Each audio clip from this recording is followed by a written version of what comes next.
अनेक वर्ष मी मंत्रालयामध्ये गेलो नाही, मात्र माझ्या या युवांसाठी मी मंत्रालयात जायला देखील तयार आहे. रोहित पवार यांचं प्रतिपादन. तरी मला वेळ मिळाली. अनेक वर्ष मी मंत्रालयात गेलो नसलो तरी माझ्या या युवांसाठी मी मंत्रालयामध्ये सुद्धा जायला तयार आहे. साहेबांची भूमिका असेल तर मग हे एक्सटेन्शन तिथं कन्फ्युजन 4 महिन्यांनी होणार, 2 महिन्यांनी होणार. आणि कृषी मला असं वाटतं की थोडस मोठं मन त्या ठिकाणी आपण सर्वांनी, शेवटी निर्णय तुमचा आहे तर त्या बाबतीत निर्णय आता घ्या असं मी म्हणत नाही. तुम्ही बसा, चर्चा करा, तिथे निर्णय घ्या. कारण या 4 पोरांची तब्येत खालवत चाललेली आहे. इथं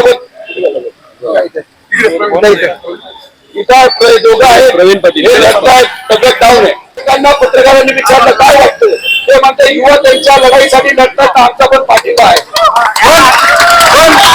पण किती दिवस हा रस्ता आपण बंद करू शकतो हाही प्रश्न आहे. तर मग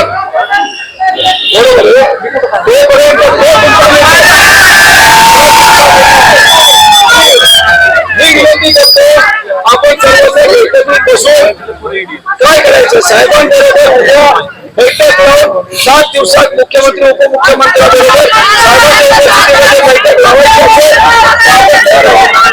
मागणी बरोबर आहे तुमची, तो तुमचा पूर्ण अधिकार आहे. आणि तुम्हाला सांगतो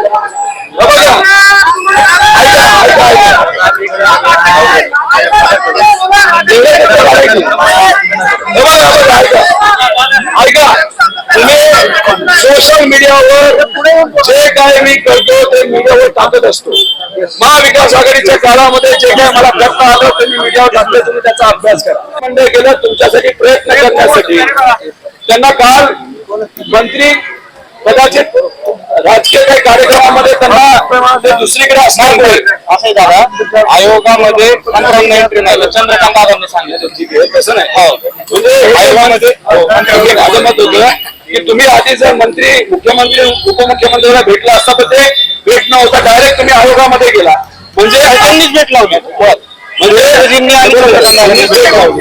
आमचं म्हणणं एवढंच आहे की विद्यार्थी प्रतिनिधींना, म्हणजे विद्यार्थी तुमचा फक्त एक पाठिंबा देणारा कार्यकर्ता राहू शकतो, मी विद्यार्थी होऊ शकत नाही.